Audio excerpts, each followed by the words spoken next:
YouTube, what's the vibes, man? It's your man SuavenyV. I'm here back with another video, man. I'm here finna check out Prince Miller. His not his podcast, but Prince Miller. His first podcast he did. I seen half of it. It's an hour and a half long, hour and 40 minutes long. I watched like an hour of it. But I stopped. I said, you know what, let me just might as well go ahead and record it. You know what I'm saying? My reaction to it. So you know what I'm saying? We're gonna chime in, check it out. Prince a good I don't know him, but from what I hear, he a solid guy. You know what I'm saying? It seemed like a solid guy. Boy seemed real. Official. I love official real guys, so we're gonna tune in, check it out. They are the you got rats, you got informants, you got confidential informants. These are three different things. Rats stand. Informants give information, but then you got confidential informants. They are the worst because they provide information and they wear the cloth of respectable criminals. When in reality, they're the ones feeding the information to the authorities. It's very hard to get papers on the confidential informant, and the confidential informant knows it.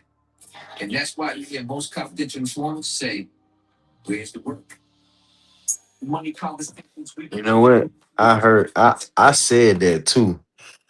When people be talking about where the paperwork, where the paperwork, where the paperwork. I'm like, bruh, just because you got paperwork or you don't got paperwork, that don't really explain it. It kind of it can in a sense, but that ain't 100% true. Just like it don't even matter. So I'm glad he pointed it out. He finna point out a lot of good points. You know what I'm saying? So we gonna tune in, check it out. It's called Thanks for Asking. Switch the move. We trying to help you to improve. Thanks for asking. Broke riches, speak on broken days and past tense. Look, you had this lady, I just want to stack chips. Took the risk, been running up a back since. G bad buzz, quick to make a couple G's. Deep time spin, now just push you on your feet. Bug out, got the play, make sure to break before me. At the table, when you still take the seat.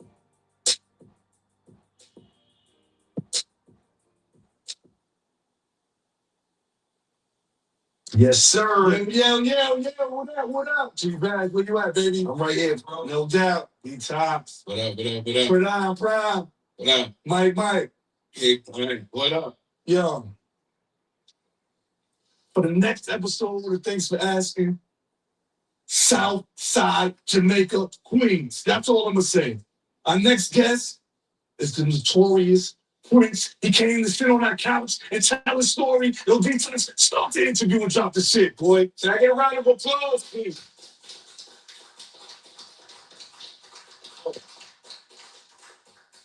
What's up, brother? Hey, man, how you doing, man? All right. Good. All right. Again, it is an honor to have you at the show. We know from Southside. You gotta pay attention because it all about in the details. Them boys real men, bro. I want to say to the youth, of the kids, or the youth, of the young people. You know what I'm saying? Motherfucker might know what a real man is.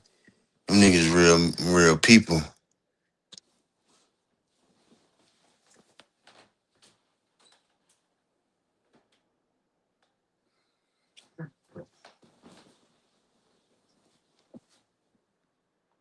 Mm.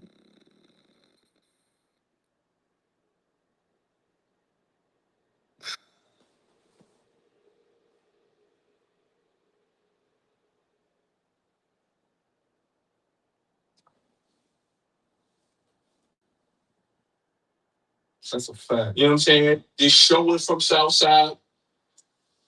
You see, he just regular, man. He just look regular, man. Regular. Like he cut his hair off. He had a full beard. He got clothes appropriate for his age. he dressed like a OG, a OLEG, a OG. Like he dressed his age. He ain't on that young nigga shit, no jewelry, no earrings in his ears, like none of that shit. Nigga got a regular hat, regular blue, regular. Nigga looking innocent. That's how you know a real killer and a real goddamn gangster. Them niggas try to look so innocent, look regular, nigga. I'm telling you. All self-stop. You know what I'm saying? Like, you know what I'm saying? Deion Sanders said something, and he goes, if you can't tell a story without that person don't belong in the Hall of Fame. Mm. You can't tell the story of Southside without Prince or Supreme. If that ain't Hall of Fame, I don't know what is. That's a fact. You know what I'm saying? Like, so, we got to give you your honor, got to give you your flowers. Because you don't have to do this. You know what I'm saying? You here to help the youth. I am one of those youth. I guess we say influence because I'm younger than you, and all I can do is respect you and remember you for the good things you did for the community. I mean, don't get it wrong, you definitely had made some mistakes, but you paid for those already. Indeed. You know what I'm saying? 34 years and 6 months. Wow. Oh, God. Dang. Did it the right way. Yeah, right. For sure. Now I'm out here and trying to make a difference, trying to educate children, teens, and young adults to prevent them from following my footsteps. Yeah. That's what I'm about. Mm-hmm. I like to hear that. How old are you? How old are you right now? I just turned 40. 40? Yeah. 40. Well, you subtract 85. Yeah, so subtract 34 years and 6 months from 40. And what would you have? What would that be? 34 years? I was probably was 6. You were a baby. A baby. Mm-hmm. You know what I'm saying? So, you would see born things from people that told you things and stuff like that. Like, things I probably would do. Because every time you've seen the ice cream trucks come around, I'm buying all the kids stuff like that. You know what I'm saying? I'm taking the whole ice cream truck and selling it out. It helps the business of the ice cream truck, and it helps the kids. So you probably heard a lot of different stories, but some things I'm proud of, some things I'm not. But I'm home now and I'm trying to make a difference in a positive way. You are making a difference. You're not trying to question. You are man, bug out G. What's up, man? Good story stick. Thank you, brother. Appreciate that. I guess I want to start at the beginning. Like, what was it like growing up? If you have your parents, what was childhood like? Of course, I grew up in South Jamaica. At the time when I was growing up, I can remember back, I think I was 10 years old, my mom and pops, they worked. They struggled, but they worked. Right. I got 2 brothers and I got a sister, younger brother, older brother. And one thing about my parents, they always made ends meet. Mm. But it was always a struggle. Right. And when I was young, as it was for a lot of families in South Jamaica at that time. Yeah. Talking about 1973. And I was like, it ain't go hard back then. Right. It was a lot of families going through it, and then the neighborhoods were rough, and that's just what it was. But you learn from the struggle. Mm-hmm. So I just wanted to do it another way, different than what my father did. I didn't feel like struggling. What was he? He was a motorman. He was a train conductor. Then he was a motorman. He drove trains for a living. So he retired doing that too. Mm. So you knew that early that you didn't want to. I guess. Well,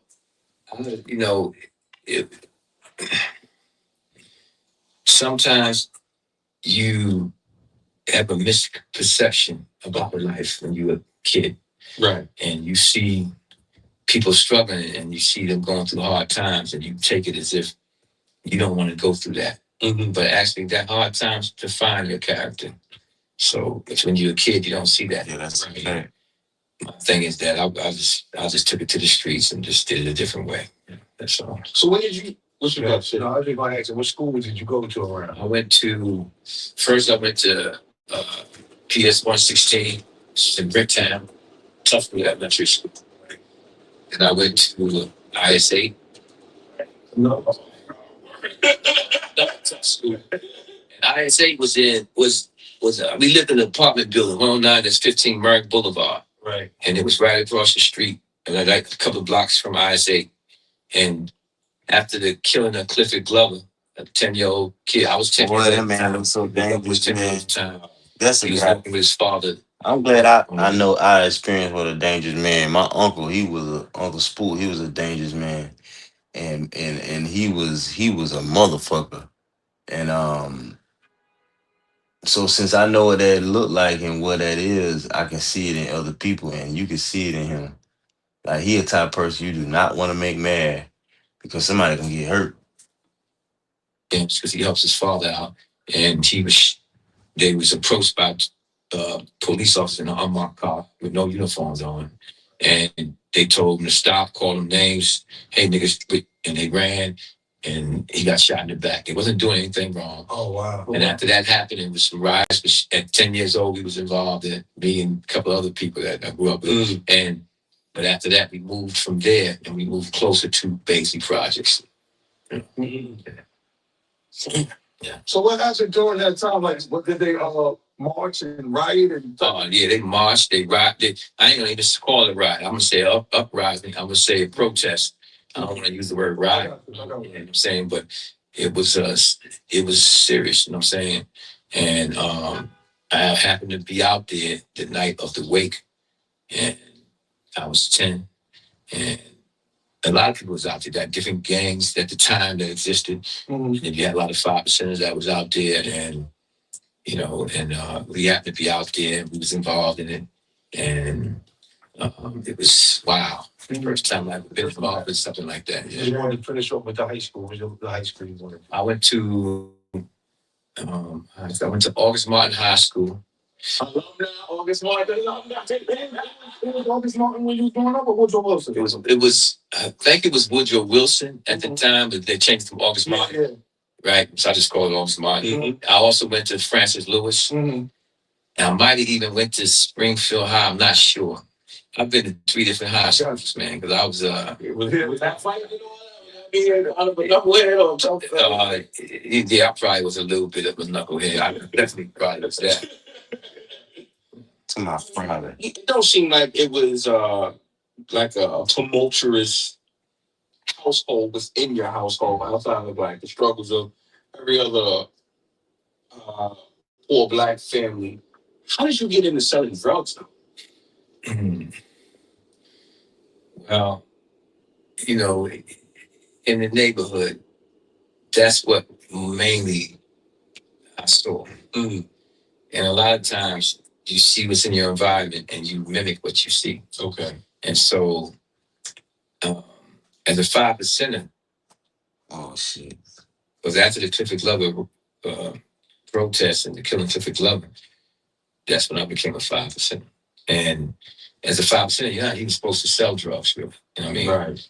You know, but a fraction of us peeled that way. And because it was lucrative at the time, we seen that it was lucrative at the time, and we got into that lifestyle. So being a 5%er, knowing. I was gonna say, you see, he said his surroundings, what he saw, that what made him. Um, so I noticed a lot of black men say they fell victim to what they saw. You know what I'm saying? It made me feel how blessed I am because I ain't really seen. I grew up on. My road I grew up on was like a private road. It was like family. But over the years, different people pop up, grew up. I mean, stayed on my road. But I ain't never seen too much of wrong or bad influence. I seen some bad influences, like, but I had grandma and great grandma to teach me right from wrong. So even if my cousins and big cousins and uncles is doing wrong up under the tree, she tell me don't do that. Don't hang up. Don't go up on that tree with them. And I never could understand that at the time because she was like, um, they grown, and then she was like, don't hang around there. And I never could understand why, because I was young and I ain't never asked her why. But I never could understand why I can't hang around my own family. But as I got older, you start to hang around niggas and you realize why grandma told you not to hang around them, because they bad people. Not bad people, but they gonna be doing the wrong thing. And then you're gonna get caught up in doing the wrong thing, and they gonna be some wrong shit come from doing the wrong thing. So that one thing I ain't never really I ain't, I didn't grew but I had bad influences. I had men in my life and in my family and in my life that I seen that I didn't want to be like. They was badass influences. I didn't want to be like them. I ain't had nobody in my life to look at and say I want to be like him. I wanted the heart of my big cousins and uncles and stuff. I wanted certain things about my certain family members in my family. I wanted certain traits that they had, but I can't think of no man that I seen growing up and I said I want to be like him. That one thing I think New York had, they could come outside and see people that they want to be like. That easy to do. If you see somebody you want to be like, you see them, you get to see them. That's why I moved to New York, because you get to see a Phantom, you get to see a Maybach truck.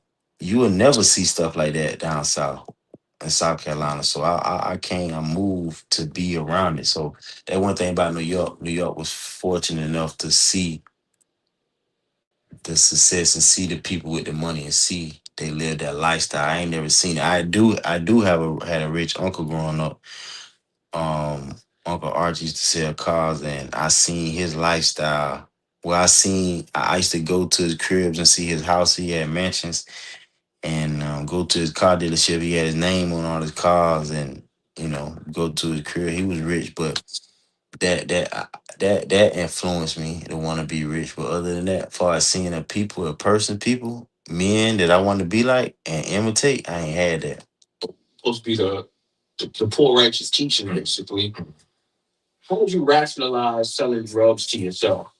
Um, well, you can't make something wrong right. But Right.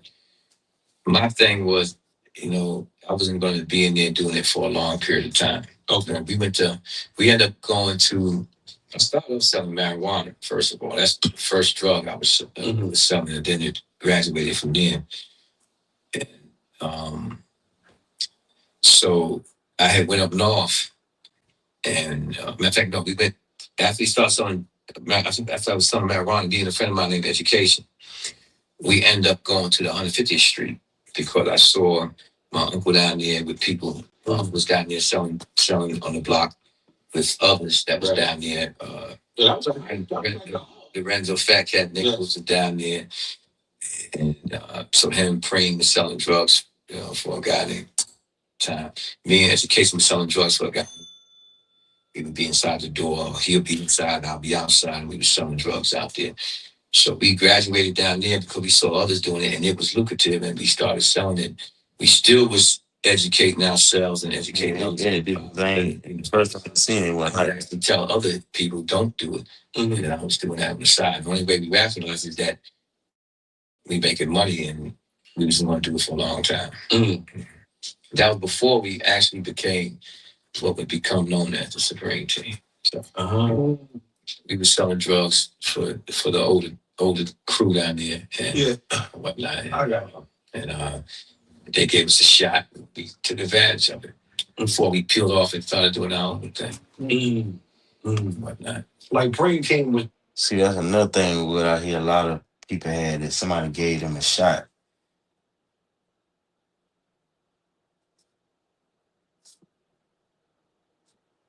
I'm write this down. I'm taking notes. Somebody gave them a shot. So that's how a lot of people got started. Give you an opportunity, you take off from there. Were they no move before that? It was just loose people doing their thing. You know what I'm saying? Loosely, everybody's doing their thing. The police was crooked. They was letting you do it. it was open season. It was like you can, it was you can do what you want to do. That block on 50th Street was just it was like everybody's coming in. It was deep. Yeah, yeah. So did your uncle know? Yeah.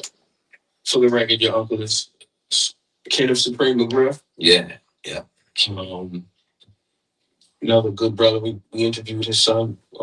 So Oh, his son did a podcast here before. Yeah, he definitely did. Yeah, him too. That's all. That's right. Like, for real. Did he know you was selling when you started selling? Like, yeah, yeah. He was there first. He was on the block first, and then I came after that. Did he give you advice like, don't do this, or it was like,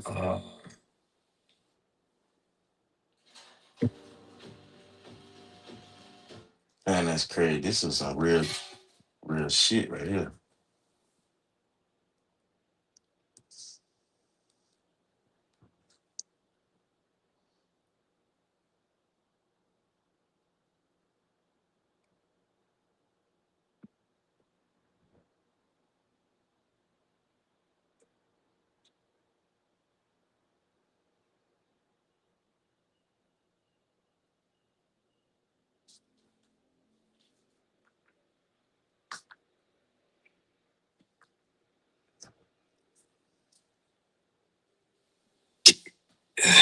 I don't remember if he did it. Didn't. Right. I don't remember if he did it. Didn't. It wouldn't have mattered. Because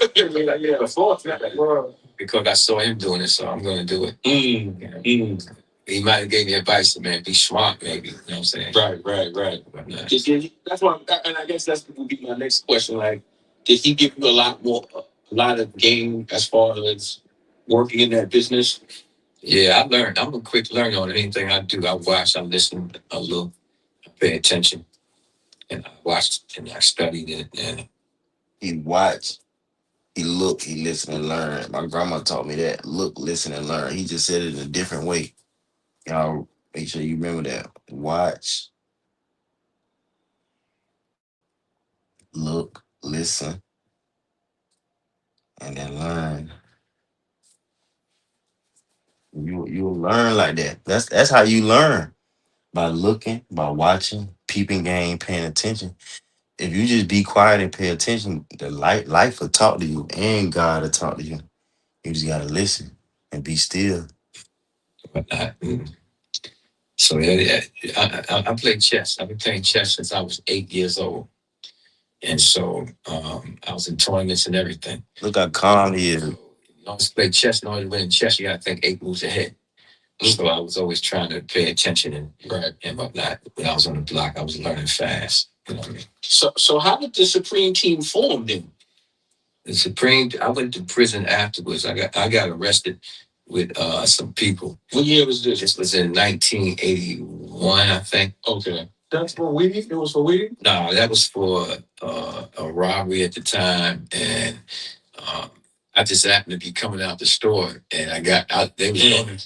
There's the truth that I was coming out the store, and they were going to back around the way, and I got in the car, right, with a turkey sandwich, and I didn't realize what happened.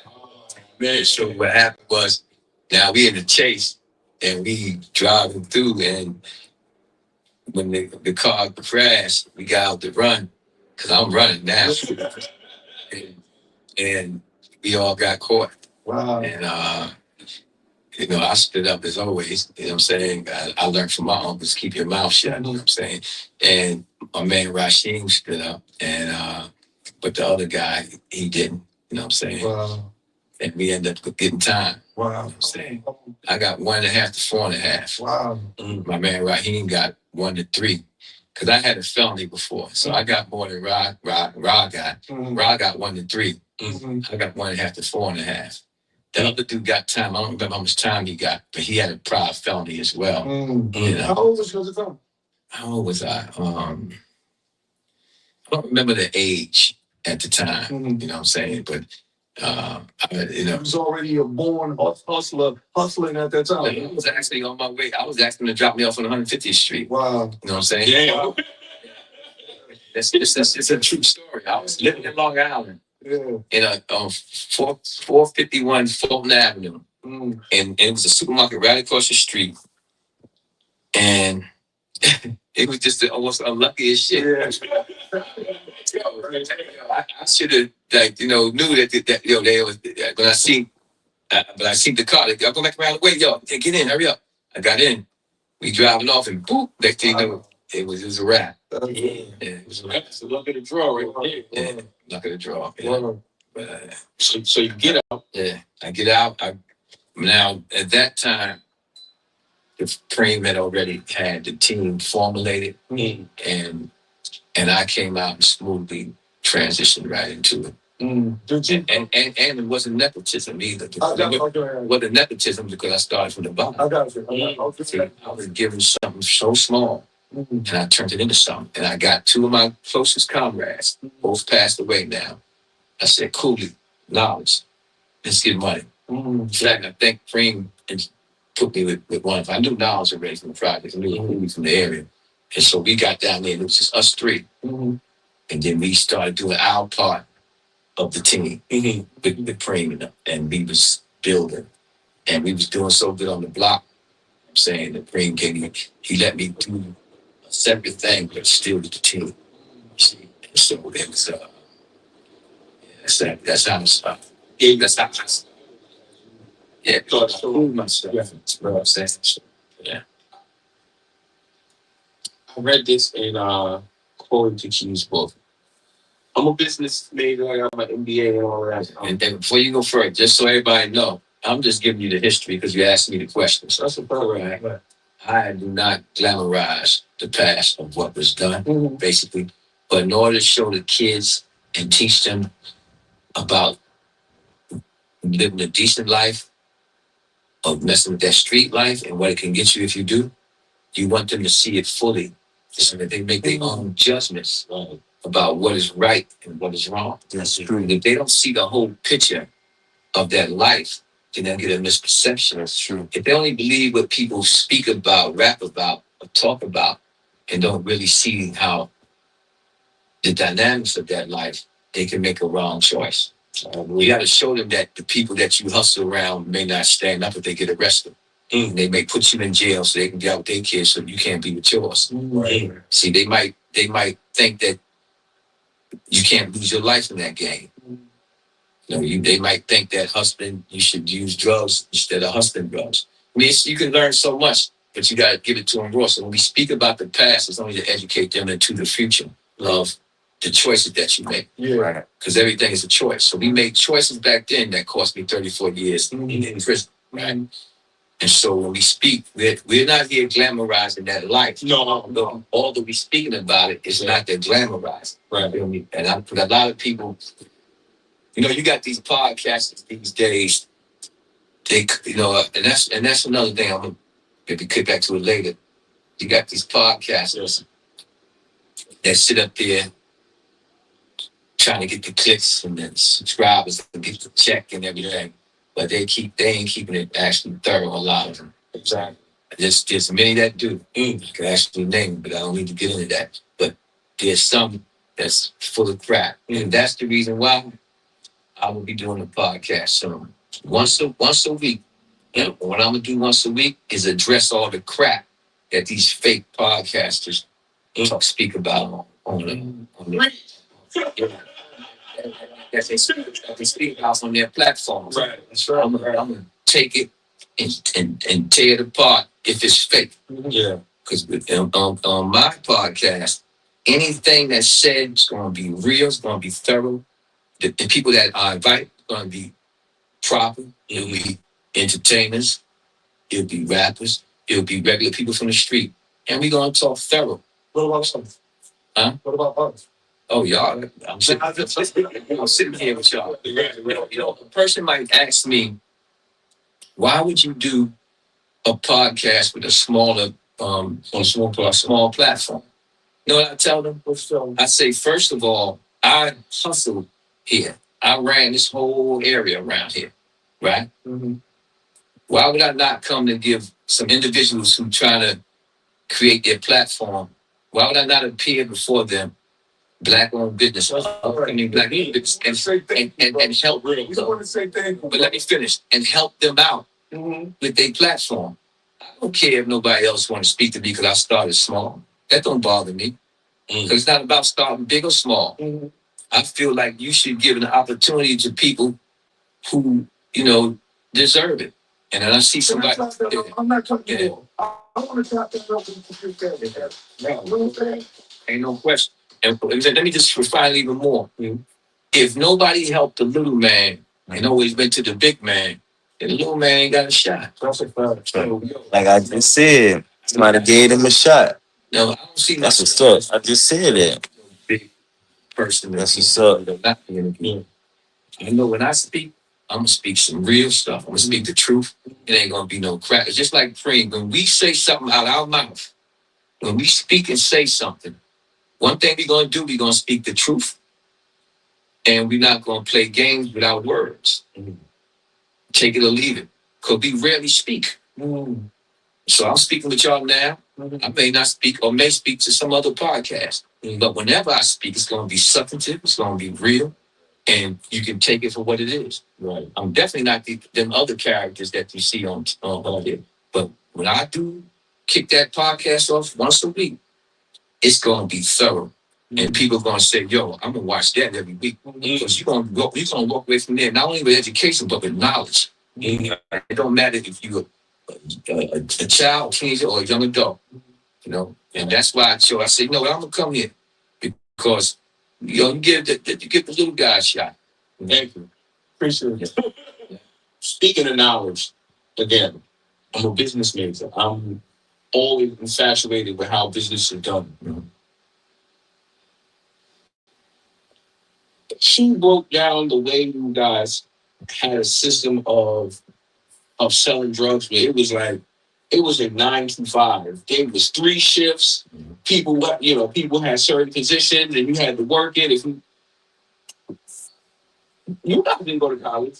Like that's Fortune 5. If you ran a Fortune 500 company, like understand what that is. Like that ain't a small feat. Yeah, no, it's not. It took a lot of work. Like, where did y'all get these ideas from? And how did y'all implement it to the point where you guys made some significant cash? Allegedly. It wasn't allegedly.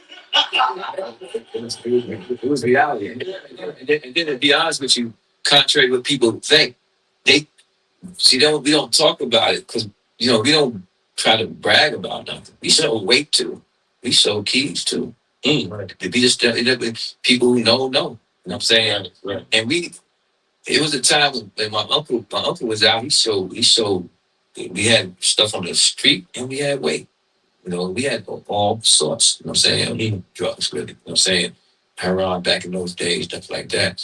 But when he went to jail, my mission was to expand. We expanded and we kept it going 24 hours a day. We did that, what you just said. And so being an idea from him. We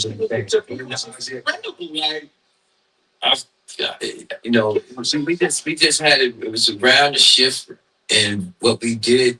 I studied in jail. I went to college in prison when I was upstate. So I studied business, and I came home with that acumen, and I implemented it into the streets. I was not only studying that, I was also reading a lot of books and on the side. And we kept it going 24 hours, like you said. You know what I'm saying? And shit. But we had certain things that we wouldn't do. We wasn't gonna sell to pregnant women. We wasn't selling to no kids and shit like that. That's something that we said we would do. I did that myself with Cooley knowledge. We just started doing that. You know what I'm saying? But like I said, nobody's proud of that. Yeah. You know what I'm saying? But it is what it is. But those things show that you had a conscience, you had morals, you had ethics, even in the midst of making misguided decisions and stuff like that. Yeah. And it was a song, and I think Jay-Z said it was Change Clothes. Inside that song, he said he don't knock, he wasn't trying to, it was a verse in there where he said, I don't knock what you do for money, you know what I'm saying? You're back against the wall, this, and that. So, I would tell people today, there's always another way. Like right now, that game is dead. Yeah. That drug game, I would never be in today's time selling drugs, man. You know what I'm saying? Mm-hmm. And even back then, I didn't have to do that. I could have took another route. You feel me? Mm-hmm. But the point is, that's not how I saw it. No. When you grow up in a certain environment, all you can see is that. There was no internet. No. Yeah. There was no Instagram. You couldn't see the world like that. Yeah. All you saw was right there in front of you, just suffering. You know what I'm saying? And so the selling drugs as you thought was a way out. You know what I'm saying? It actually was a way into the penitentiary. Yeah. Yeah. In 1985, your uncle goes away. He leaves it to you. Mm-hmm. What did that feel like to be the leader? Basically, you kind of have like the weight of an entire organization at a Fortune 500 company. How did that feel? What was your vision? There had to be a lot. Well, when Brain went away 85, I ended up going away later on myself, but then I came right back out. But see the boy say in another jail, boy, they ain't playing, man. That shit crazy. The boy, he's like, yeah, I got locked up 81. I already had a felony. God damn, you already had a felony? 1.5 to 4. Damn. Some niggas you need to be out of control.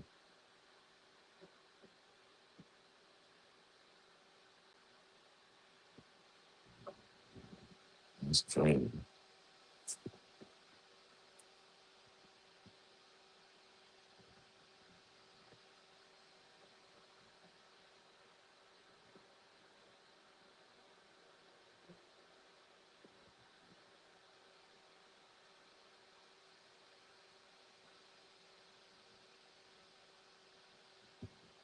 That's what's up, bro. You from the same motherfucking commercial?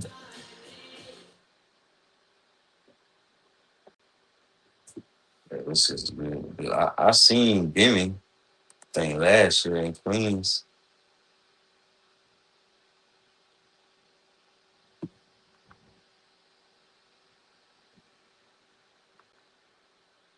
You know what I'm saying? That was there because he had lieutenants for everything. You know what I'm saying? So what I did though was organize it like to the T. Like to the T. We had security, we had everything. It was organized to the T.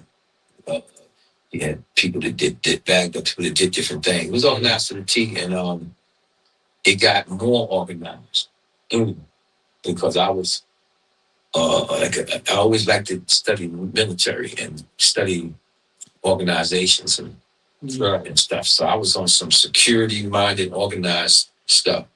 You know what I mean? And we really shaped it into like organized crime in a way. So so when you organize like that, right? You probably was thinking at that time you would never get caught. We always think that. Everybody was so organized. Yeah. So you had it down to it. Everybody thinks they ain't never gonna get caught. Yeah. But most of the people, like Preem always said, we're not in this forever. We're getting up out of here. Mm-hmm. But he also said, if you can't serve a life sentence, he didn't say, I don't know where they got the 10-year shit from. If you can't do life, get out the way. Yeah. Because you might get more than 10 years. And if you can't do life, get the fuck out of the way. Don't you're in the wrong business because you might face life. Mm. So damn. That lets you know how hard it was going. That lifestyle is something, man. Because you'd be surprised that that's why I try to tell kids now. Anytime I speak, I try to tell them, leave them streets alone. Because when they come to doing the time part, it's a whole different ball game. How old was you when you went in?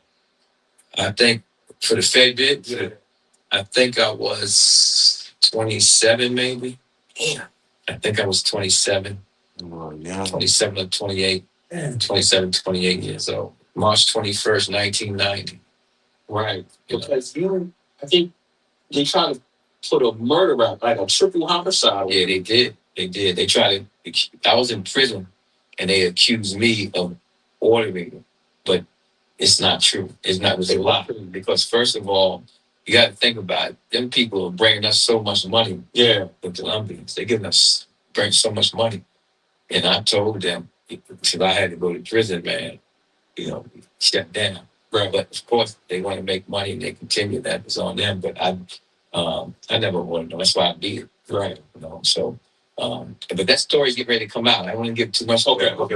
That's going to come out. That's going to come out in the Supreme Team series. Okay. That's when that'll come out. Okay. So that was important. It's going to be all. It's going to be deep. Yeah, you finally get the real from that. Right. I was found not guilty, state and federal. Wow. You know what I'm saying? And it was the rats in the case who pulled. That's all I can say for that. They that pulled the scam. Wow. Not none of the solid men in the case. You feel me? So, to hear that, I don't know. Did it make you like? Yeah. Well, fair say because I'm kind of on the same page. When all that stuff was, when you got arrested, March. You said March 1990. I know it was March of 1990. Like, what was going through your head when that whole thing was coming? Like, that got to be incredible. Getting his stand tall. Bro. Everybody don't do that. Yeah, everybody should do that. That's hard. It's hard to know you can face the rest of your life, and then this is the reason. This is something else I wanted to talk about too. Right. I don't want to get into too much detail, but I want to explain something to your viewers and to whoever else watches this. Okay. You got rats, you got informants, and you got confidential informants. These are three different things. Rats take the stand, whether it be grand jury or trial, and informants give information and don't necessarily have to ever take the stand. But then you got confidential informants. They are the worst because they provide information and they wear the cloth of respectable criminals. When in reality, they're the ones feeding the information to the authorities while you're doing your thing. They're right there with you doing your thing. And the thing with the rats, the difference between the rats informants and the confidential informants is it's very hard to get papers on the confidential informant. And the confidential informant knows it. And that's why you hear most confidential informants say, where's the work? Oh, wow. See, and the reason why that happens is because they know their handlers protect their work so seriously. Now, that's not to speak about no in particular person. I'm just speaking in general. I'm just speaking in general. I'm speaking in general sense, but I'm going to educate the public. Yeah. And I'm hoping, and that's the reason why I took this small, but respectable podcast. Okay. Sure. Before putting my own out and before appearing on any others. In my podcast, I'm going to get specific about the individuals that I'm talking about. And That's a serious man. Proof, so you can see how it works. Look like my uncle. I will bring papers to show you the difference between a rat and a informant. And he look good still. That's crazy. I'm not trying to hurt nobody. That's not my intention. I don't live that way no more. I don't want to have a problem with nobody, right? But I want to educate everybody. So my job is to educate the youth. Because if I see some youngsters thinking about trying to sell drugs in the street, right? And they got people around them, I want to let them know it may not go the way you think. Right. Because some of the people around you might be the people that take you away for the rest of your life from your family. Yeah. So I'm going to teach and educate about law, the system. I'm going to talk about news. I'm going to speak to some solid rappers, some entertainers, and we're going to talk real, and we're going to be thorough. Once a week, I'm going to have it. I'm going to look at all the blogs, and every time I see people talking, I'm going to be writing down, what they say. Then I'm gonna have that 1 day a week podcast, and we gonna lay it out and cut up. And when I'm finished, the people who are watching those fake podcasts, they'll be watching mine and people like yours, and the third ones that you see. Gilio, they got good. They joint is good. You know what I'm saying, and there's a couple of others. I like Drink Champs. I like a bunch of these podcasts. A couple of Jada and Joe. I like certain podcasts. You know what I'm saying. But for the ones that are milking the system, you gonna say back few too. They rock with us. That's all I know. Yeah. I'm getting new to this. I don't know everybody. I might have left a whole bunch of good ones out. Yeah. Because I don't know all of them. But guess what? Each new. That's why I brought that up. But listen, I'm gonna start watching every last one of them because what I'm seeing going now. Yeah, some bullshit. I'm so glad. That's why I'm on this. Trying to sell a documentary that's educational about law, order, and the courts and the system. Right. Instead of focusing on the real things, people pick up on a small little thing and run with it, right? As if that was the most important thing. Right. Nobody even cares about that little thing that they're running with. Yeah. That's something that's irrelevant. But since y'all want to make it a topic, I'm going to make it a topic now. And now I'm going to address everything. And what I'm going to do in mine, I'm going to make sure that people know the difference, like I said, between a rat, an informant, a conference informant. I'm going to let them understand how the system works. And there are people who, the thing about life is this. You got people who act like they want to be gangsters, right? But then don't want you to know that they pranksters. That they don't want you to know that they didn't want it. They were scared to death to do that time. Yeah. Right. Or they want you to know that it ain't real. They confidential informed. They don't want you to know that they rats. Right. They don't want you to know that they informers. Right. You got to be one or the other. Right. You can't. You is or you ain't. People playing games with people's lives with their fake words. And so it's bad for the kids. It's bad for the kids watching. It's bad for the society. You got people now glorifying people like Nicky Barnes. They'll do a movie about Nicky Barnes, Frank Lucas, these dudes who didn't honor anything. Right. That but just because they made some money. No, I was always told by Preem, right? I was always told by Preem, right? Preem always say this all the time. We don't respect people just because they got money. That's for suckers to do. We respect people when you see the struggles they went through, how they handled their struggles, and who they helped along the way. Right. I could care less about how much money somebody got. I make money too. And I can still make money. That's not what impresses me. What impresses me is how did you handle your struggles? How did you handle the things when you were tested? How did you handle yourself when you were tested? So a lot of these people who were tested folded, but they want to hide the fact that they folded. Shame. You see, and now you got podcasters pumping this stuff, and they tricking the kids, the teenager children, the young adult. They tricking them about that life. There ain't gonna be no tricks when my podcast come out.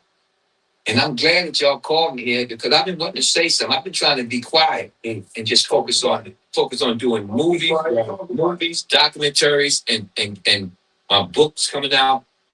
The documentary of Supreme Truth is great too. Yeah, and listen, it be getting rave reviews. Yeah, everybody says I can prove it. I can take all the people who've been look. Let me tell you something. I love my supporters. The people who support me on Instagram or Facebook or Vimeo, people that I read all y'all messages, man. I may not be able to answer a lot, but I read all of them. And I'm telling you, man, this is why I look at the people who support people like the non-supporters, Jay-Z supporters, Mary J. Blige supporters. I look at nobody supporters like the people they for is because they feel an attachment to them as being real, right? And these are entertainers though, stuff, right? But when it comes to podcasters, I'm going to do my best to siphon from these fake jokers all their people. The only people that going to come to my joint is people who are just like the fake dudes that they be listening to. Right. They either twisted mental, they either sham artists, they even hot themselves or something, whatever it is. But when I finish speaking and breaking down what I see, they'll be moving away from them and coming to me. And it's going to be vicious. That's why I'm not going to do once a week. Yeah. Because this ain't my thing. Yeah. Yeah. But I got to speak to the people now. Right. As for instance, my uncle, he locked up. Yeah. He put out a documentary. It ain't about no small issue. It's about his life, his freedom, and what happened to his case. Right? But he's not out here to speak for himself now. And I don't mean to take up all the questions here. Don't know. So now he's not out here to speak for himself. Right. Because anyway. I don't like speaking like this. Yeah. I really don't. But now they done energized me where I'm going to do it. Right? And so, I gotta speak up for them. Yeah. You got people saying crazy stuff. You got one guy, the dude got the podcast. I'm not even gonna say the dude's name. I'm just gonna speak about the issue. Right? Because I speak about the dude himself on my joint. Mm-hmm. You got a dude that made a podcast. Anybody know when you accuse somebody of something that they was never been charged with, as if they did a crime, you automatically lie. You can't even win that suit. If I was to say something about somebody, a criminal act to somebody that they didn't do, right? I accuse them of something they didn't do, I can be held for defamation of character, right? Right. And it's hard, you can't even win that. It's a certain kind of defamation, right? You got dudes that get on the podcast and accuse a man of a crime they ain't never been convicted of, right? So now, one particular dude accused my uncle of a crime.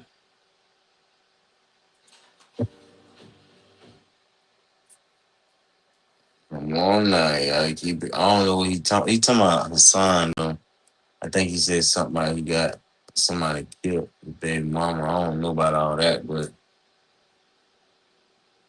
the streets be knowing everything. But I don't know nothing about that. I ain't gonna speak on it. I don't know nothing about that. But one thing I do know is that niggas love to brag about their gangster shit. And then when another nigga talk about the gangster work that they put in, they ain't good. Accuse you of something and they trying to destroy your reputation, in front of your kids is watching, their kids see things or whatever. You accuse somebody of doing something they didn't do or whatever it is, whether you think they did it or not. Back in the days, you handle that shit differently. Right. But nowadays, and especially with people who did 34 years, people trying to come home, people trying to live their life right, we ain't trying to go back to jail. We trying to enjoy life, enjoy our children, our grandchildren, right? Mm-hmm. And so you have to think, well, dude, say, oh man, he put the police on me because the police had to bring a defamation suit to a man's door, right? Mm-hmm. Because you defamed him and accused him of crimes he didn't commit in front of the world. And now you crying because you getting ready to pay, my man. And then you go on and you make some more stuff recently. And then all it's going to do is add to the lawsuit. Mm-hmm. And so now he crying is taking food out my kid's mouth. What about what you said? You accused this man of three different crimes. Trying to destroy his reputation. So that is not telling them snitching because a dude put a defamation suit on you. Yeah, nobody's stupid. We know what snitching is. Yeah. We know what ratting is. We know what telling is. If a lady gets a purse stolen and she goes to the precinct and says, this guy stole my purse, she ain't snitching, ratting, or informing. She's a law-abiding citizen doing her job. And she got robbed. She's not a gangster. She's not a tough guy. She ain't going to shoot the dude in the head to grab her purse. Mm-hmm. You know what I'm saying? Yeah, yeah. She got to go to the police because she's a law-abiding citizen. I wouldn't even call her no rat. Yeah. You know what I'm saying? 100%. What I call ratting, informing, and snitching is when you are part of something. Mm-hmm. You oath that you ain't never going to do that. You oath that you can do life and whatever it takes, and regardless if you ever get go against. But then you turn around and when shit happens, you either openly tell it on the stand or you quietly tell them, you know what I'm saying, in the grand jury, or you fed them down straight confidential informant. You feel? Right. And like I told you about confidential informants before, there is work on them, but not the kind of work you would see from a straight rat or an informant. See, a rat and informant, you see the grand jury transcripts, you see trial transcripts, you see DD5s, you see 305s. I'm going to explain what those are in my podcast, right? These are documents where people give things to the police officers or to the agents or whatnot, right? Stay with me for a minute. I'm here. And so, but in confidential informants, all you see is CS1, CS2, CS this, CS that. Right? Confidential informants. Hence the word confidential informants. But the key is this.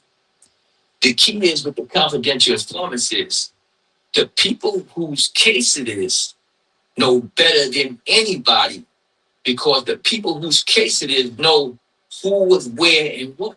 Yeah. And so when you have search warrants or you have certain documents that got CS what that hides the person's name, all you do is show the people you're talking to. This is what hasn't been done. Right.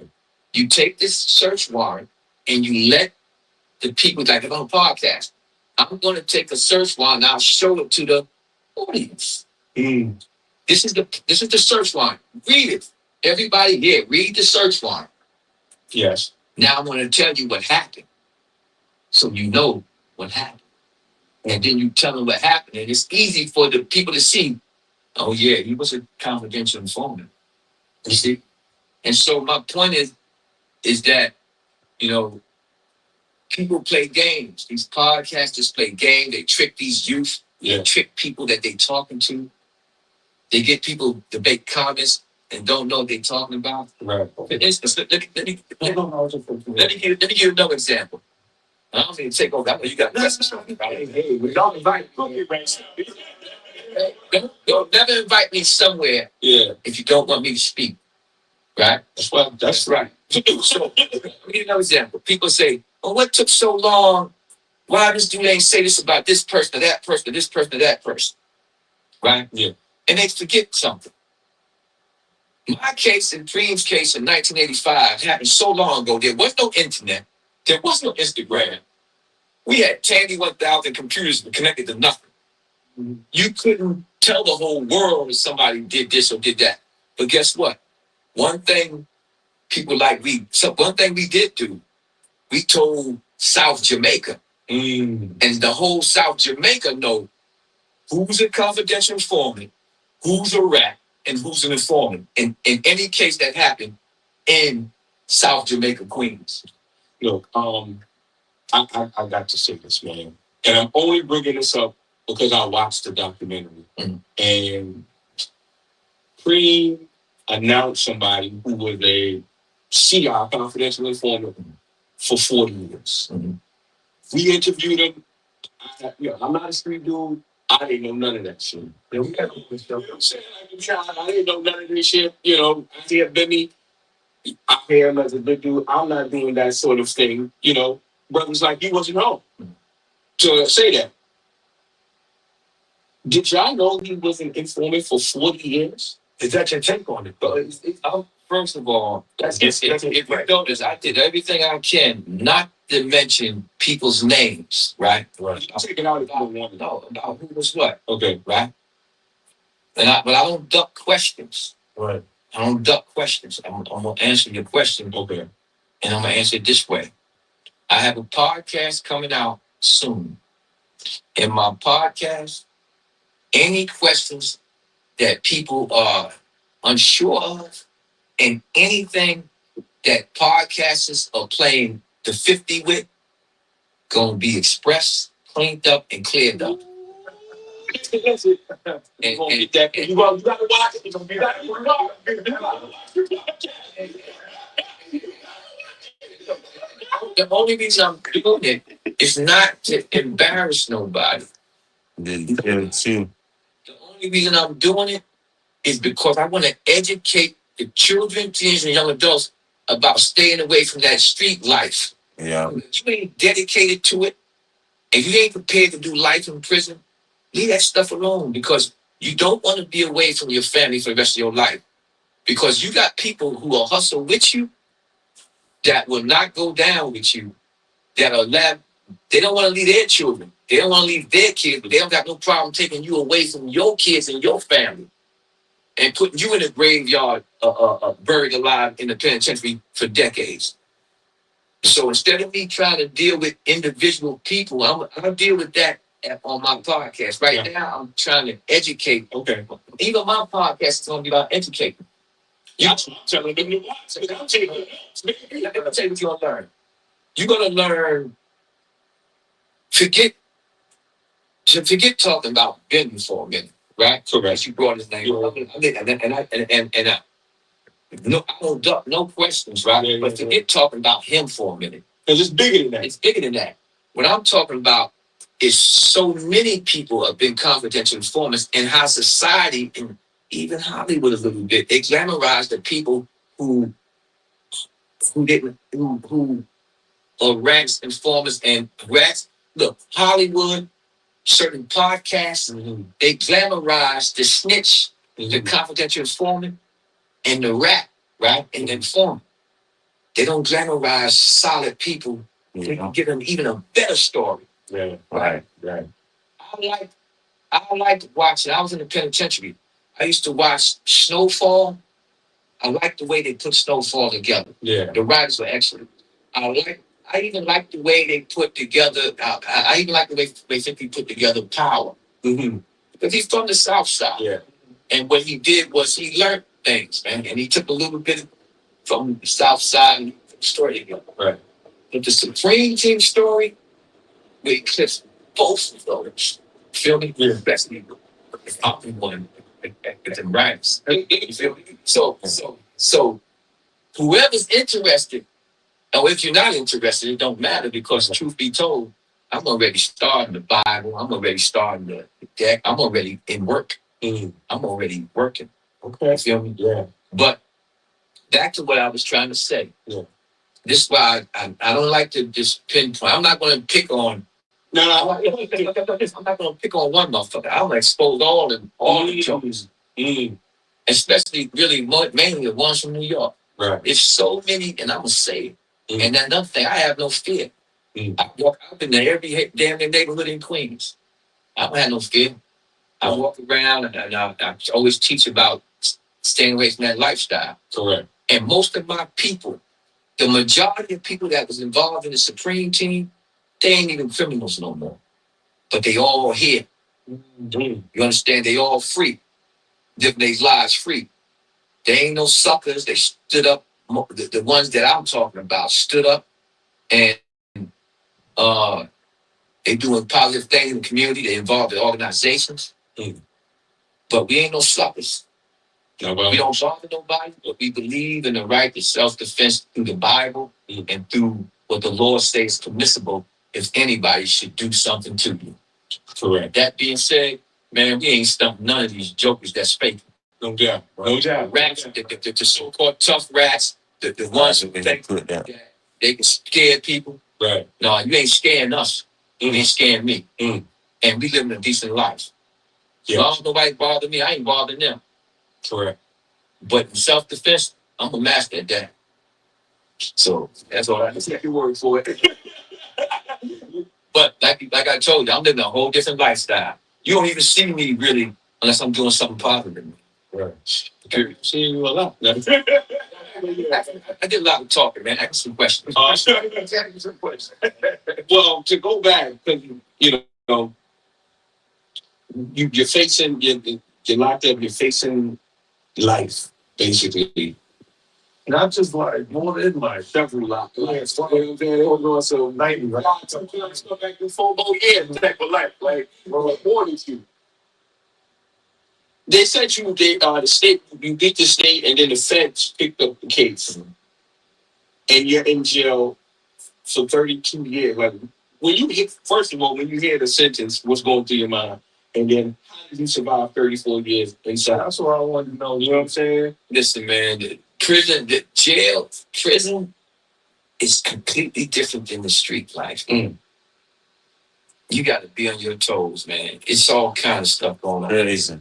Prison, but there's some similarity. Prison's got sauce. informants, they got rats, they got snitches, they got everything, everything that society got. The only difference is when it comes to the convicts, there's no rules except our own rules. And the police stay out the way of them. And so it's dog eat dog. You better be on your game. There's times you might have to walk around with that knife on you. It don't matter how good you are with your hands, because you might not be able to take down 3 or 4 motherfuckers trying to gut you out and take you out. If you got homies that might put you in danger, right? And you can be walking around, you doing nothing wrong, and you can get hit in your head or stabbed in the back and killed because your homie stole from somebody's cell. You know? So that prison life is nothing to play with. But the main thing you're supposed to be doing when you're in there trying to get out. Sunil Cody once told me, he was the LA member that was South Shakur thing, and he once said, "Yo, man, the duty of a slave is freedom." He would sit me down now and say, "Chris, see all these guys walking around doing all this nonsense. Stay focused on getting out of here. That's your only goal. You're played right now." And that's what twisted my mind and said, "Hold on, what am I doing? Let me start getting out of here." Because in the time when I basically ran almost everywhere out there when it came to the people I dealt with. Okay. And then there came a time when I got to start thinking about getting out of prison. The only reason why I did that is so that I can get out of prison. Right. So I don't want nobody hit me in the damn head to something somebody else did. Yeah. So my thing is, I try to focus on equity. When I start seeing Guy Fisher go home, William Bill Underwood, I love them guys go home. People I said, let me get on my job and go home and get up out of here. Stop worrying about this penitentiary stuff. And that's what I did. But I got a thing for teaching and speaking and trying to stop violence and trying to help people. Right. That's why I took this podcast. I knew y'all would give me free reign to be able to speak and still ask me some questions. I don't care. I don't care about it being small. I guarantee you, when you put that thing up, I guarantee you people don't come listen to what I got to say. Whether they like what I got to say or whether they don't. That's right. See, guess what? Depending on the questions the person asks me, it's always going one podcast can always be different from the next. Exactly. One podcast can always be different from the next. And they're talking to a hell of an intelligent individual right here. Absolutely. You ain't going to just buffalo me in no podcast. I'm not going for it. You know what I'm saying? And so if you either want it or you don't, well, I'll walk out. Yeah. But the thorough podcasters, they respect talking to a good man who served his time, was trying to come home and do right by the community to make up for the mistakes of selling drugs in his community in the past. They respect this. Shout out to Lou Sims, because we interviewed Lou Sims, another solid brother. Did you meet him in there? Yeah, I met Lou Sims. I know Lou Sims. Lou Sims is a friend of mine. You know what I'm saying? He just came home to them boys. Did 30 years. That's crazy. Maybe in the state or maybe in the feds once. I don't remember. It's been a long time. About 34 years, 6 months is a long time. But me and Lou are straight. Me and Lou are tight, and we communicate. We call each other off. So Lou is. Yes. But yeah. That's our OG chosen. Like, he hear us at Tech on us all the time. Like, that's a really much like you. Like, he don't have to do that, but he tapped in, man, all the time, man. I don't care if this. I told you this documentary got some the supreme truth, right? Right. And I told you about my supporters, and on Instagram, my supporters on, and big up to my supporters. Be at 24,000. We trying to go higher. I'll get there. And because I'm gonna keep it thorough. I love my support. I was thinking about everybody supporters and entertainment. Yeah. I see why they be caring about their supporters. Right. I love my supporters. My Vimeo, the supporters that's going to Vimeo through my website, www.princemillernyc.com. I love you, all you guys. I appreciate y'all. The ones on YouTube right now, and anywhere else I'm at, Instagram. I appreciate y'all to the fullest, man. And there's so much more to come. And So I just want to say that, you know what I'm saying? Speaking of stand-up individuals, how did you build your relationship with Nas?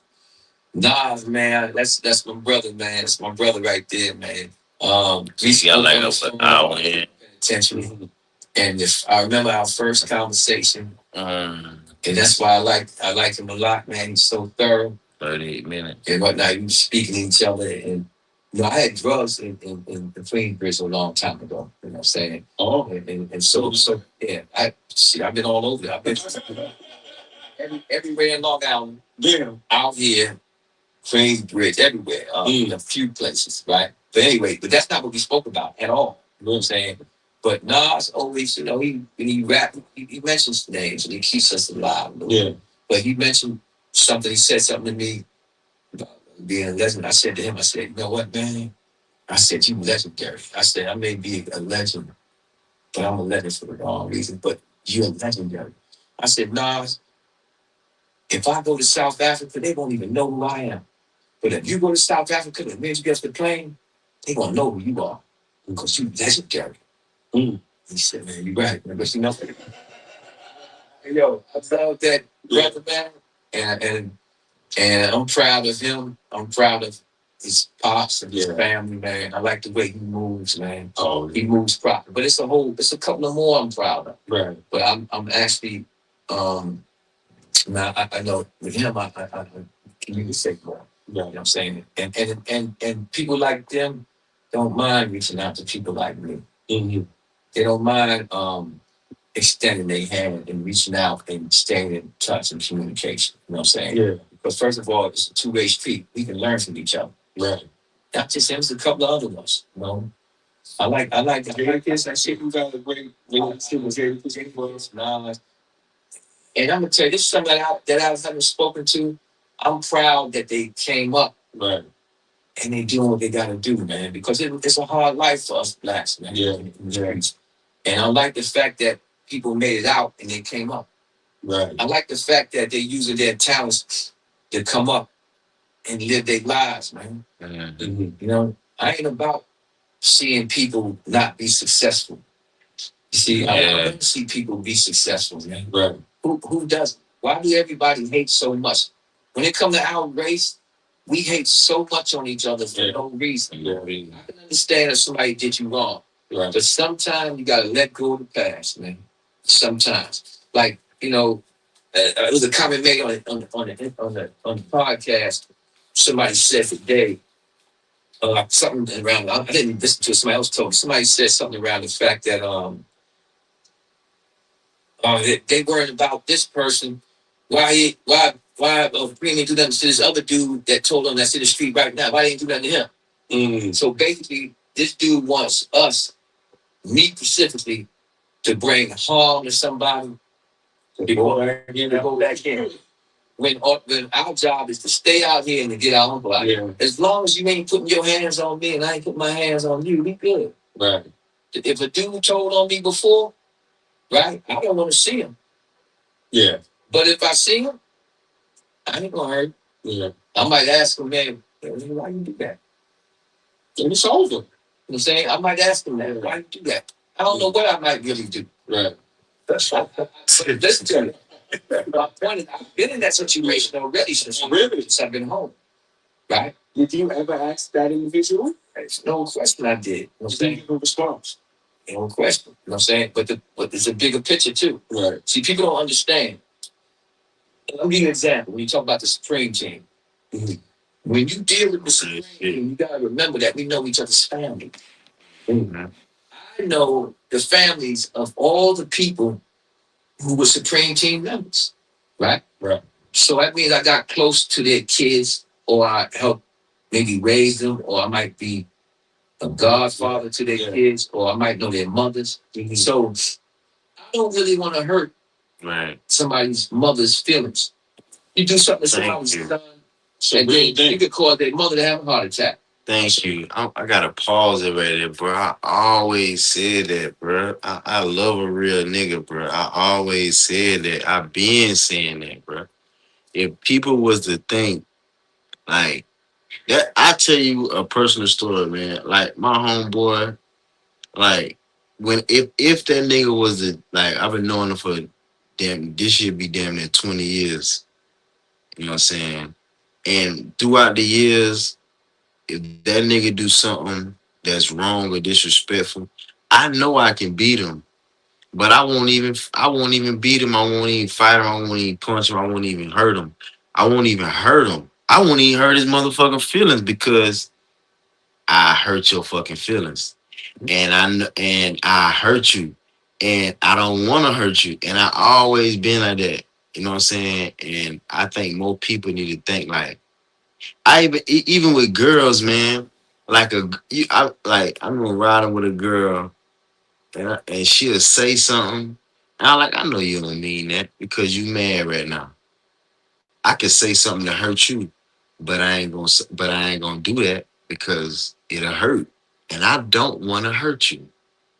And then I used to tell her, if I hurt you, I'm hurting your kids, I'm hurting your mom, I'm hurting your dad.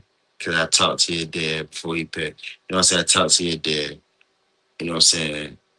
I hurt your grandma. I met your grandma. If I say something to you that I know for a fact that I hurt your feelings, you you gonna tell the women in your family what I did, and they gonna look at me funny, and they ain't gonna like me. So you gotta be a guy that kind of foreshadow and see stuff before it happens. If most guys be like, you know what? One time, like when I got out of school a couple years, and I found out my mama since we live in a small town, I used to think I had to really I really found out and confirmed that my mama went to school with the kids I went to school with, duh. But like the people that I may have almost had a problem with, or I could have had a problem if I wanted a problem, or if it could have escalated. My mom went to school with their mom. Not only my mom was friends with their mom, my mom know your mom. See, this how it be. Your mom know my mom. My daddy used to work with your daddy. My big cousin used to trap with your big cousin. You know what I'm saying? Your grandma go to the same church as my grandma.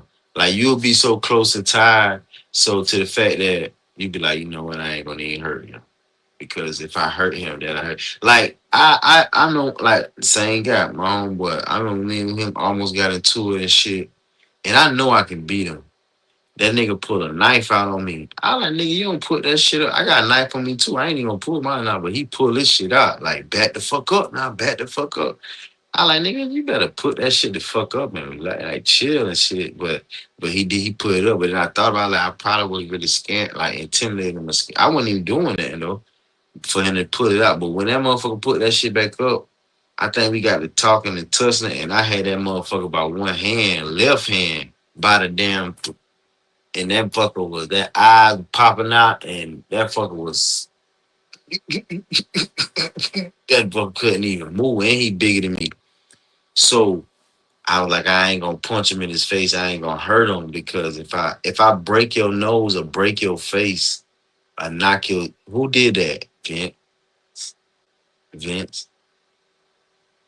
You know what I'm saying? So now they looking at you funny. And then I care about shit like that. I care about how older people look at me. You know what I'm saying? I care about how kids look at me. You know what I'm saying? I care about if older people respect me and if they know me type shit. But you gotta always think about the other person family or the other person mom. You baby so mad you probably don't think at the time, but man, you gotta think about that, bro. You really gotta think about it. That's very important. I always say that. So my point is, I'm not trying to look to hurt nobody. And most of all, when it comes to people's kids, whether dude told or not, right? I don't hurt people's children or their families. I don't do that. Right. And so my thing is, man, I try to make dudes understand, bruh. You know, I'd be wanting to know what made you do something like that. Mm-hmm. I'm interested in when you say you've seen somebody and you actually ask that. I'm curious in their response because people don't face the people they, you know, say it's uncomfortable. It was not for me. No, That's all right. The reason why it wasn't uncomfortable for me is because of this reason. I did my time like a man. That speaks for itself, right? And that's proof that you could never be like me, right? I walk that walk, right? And just the fact that I can sit in front of you, right, and not result to who I might have been in the past, Right. And you know, do something that can put me back in prison is a testament that I grew. You feel me? So my point is that all I care about now is this, right? You know, I take care of I make sure my parents are good. You know, my daughter, my grandchildren, the people I care about, my comrades that's still my comrades, you know, and I'm trying to make a difference. I'm not, the stuff that happened while I was in prison, that happened with others, it wasn't me. I wasn't out here. I'm concerned with what's happening with my life now. But anybody that hurt me, that put me in jail and put me in prison, I see them. I've seen one. I'm not going to hurt nobody. I'm not going to do nothing to nobody. That's not how I'm living.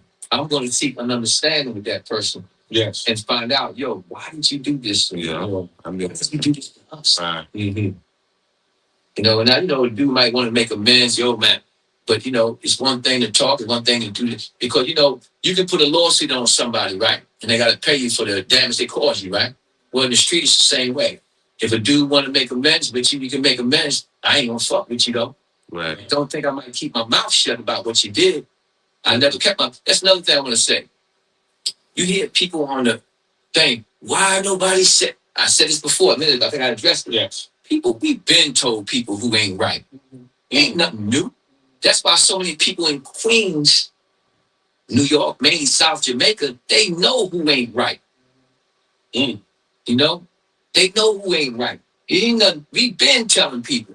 We don't hide nothing. You feel me? And we gonna continue to. But now the game is to be sold, not just told. And so yeah, it's going when that Supreme King series come out, yeah, you're gonna see everybody from Queens who went bad, and you're gonna see some guys from New York that went bad too. This shit gonna be epic, man. Because it all relates to the story. Feel me? Right. This shit gonna make Snowfall and Power look like kids play. And the only question is the person that's gonna be the one rocking with me on it. I already know one person. He got a seat at the table already, right? He is a seat. He's solid. He's with me, right? But there's others involved. You feel me? You know, and I'm sorry I'm taking over this podcast, right? But I love these little ones because they let you rock. He definitely gonna let you see. And so that's the good thing about it. I'm trying to remember. I got something else to say, and I do. Matter of fact, I got a book coming out. The book is called From the Cradle to the Grave. Okay. Chronicles of a Criminalized Class. But it's not what people think it's about. It ain't about the Supreme Team, although it got Supreme Team members in it. Okay. Right?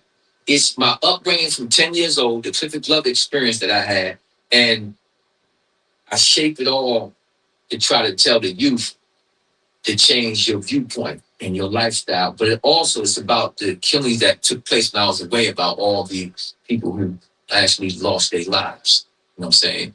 And whatnot. The Glover incident actually did that make you convert? The Glover incident made me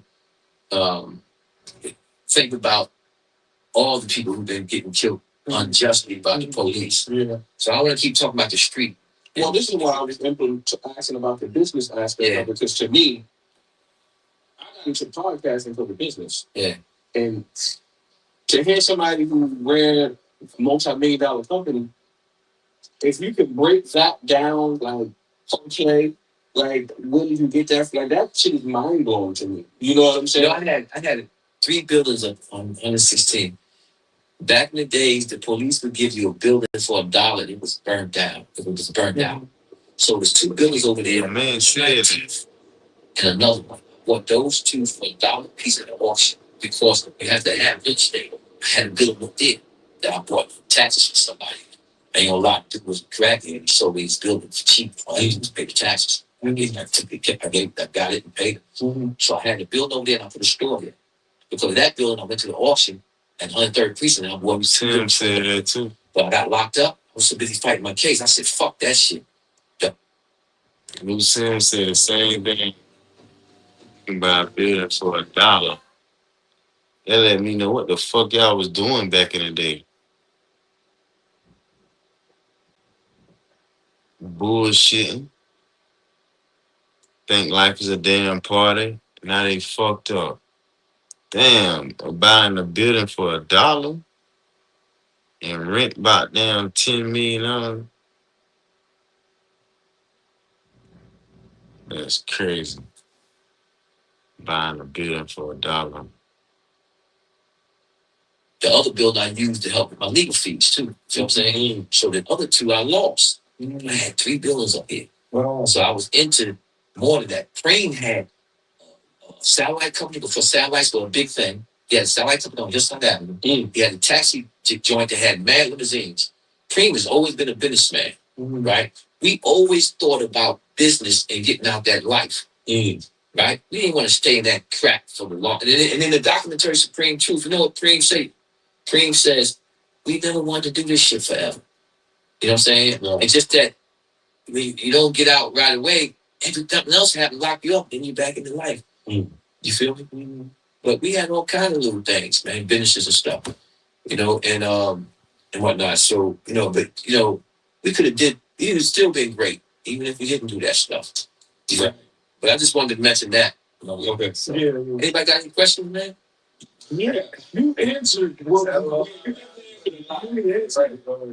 was one question though that and this is probably going back to when you was selling drugs. Like Queens had like a big incident with Happy Mason when when Eddie Burns, the cop Eddie Burns died. Edward Burns? Yeah, Edward Burns. What was it like selling drugs before and after that period? When I was incarcerated when that happened, and I didn't come out till later. I came out. That happened in '88, I think. I came out in '89, I think. Right? That's what I think. I came out. I had nothing to do with that incident.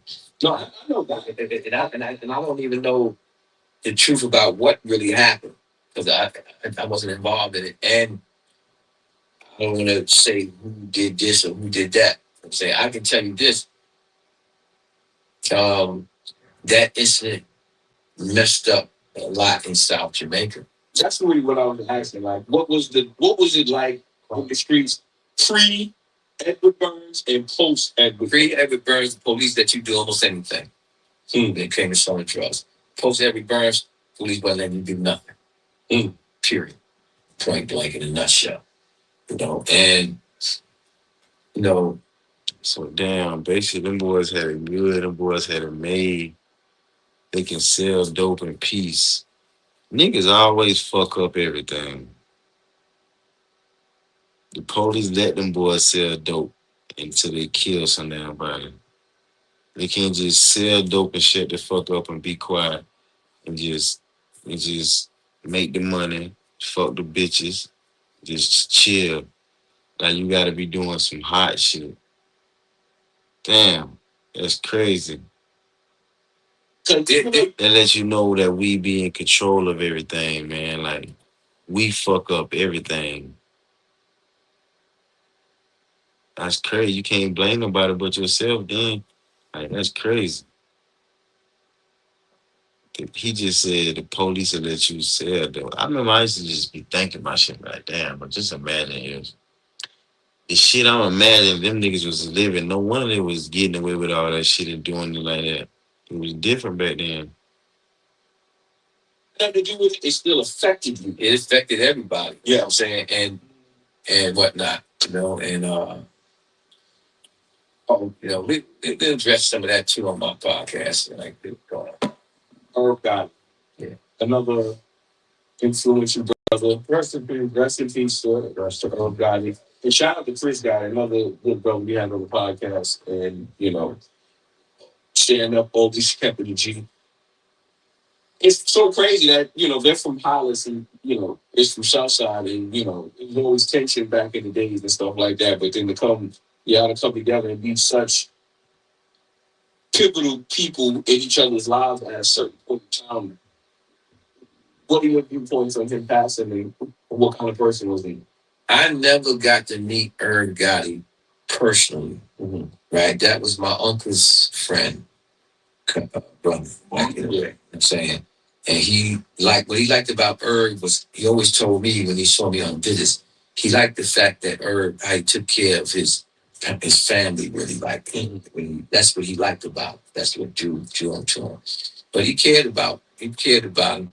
I wish I would have been in the street around that time because I would have probably helped solve a lot of problems. I wouldn't have let it be a problem, you know, because the men do what they want to do, but you can appeal to certain people depending on who you are. Mm-hmm. But I would have joined forces, put things together. Frank might have been over there, I might have been over here. Yeah. We'd have brought it together. We'd have been something huge. So hey, we didn't use them youngsters we did not use them in a bad way, but I was saying use.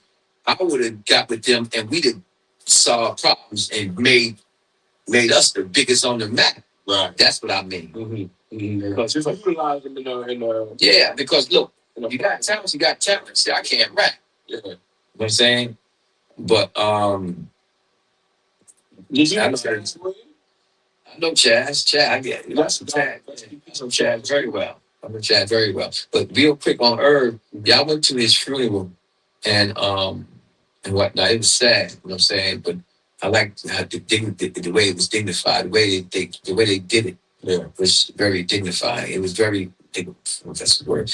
They laid him to rest properly. Right. They represented his children on it. I love his children, man. Yeah. And also the people who helped everybody. His family's wonderful. I like his family, man. His sister, I met one of his sisters. She was so nice to me when I went to the up next, went from the church to the repos, and she was very nice to me, man, and whatnot. All of them, the whole family, man. You know what I'm saying? So it was so young, man. Yeah. You gotta take care. You gotta watch what you eat when you're diabetic or whatever. You gotta eat right. You gotta live a certain way. Health is important. And I see you take health serious. It don't look like no drugs, man. Like I don't do drink. I don't do no drugs. Mm-hmm.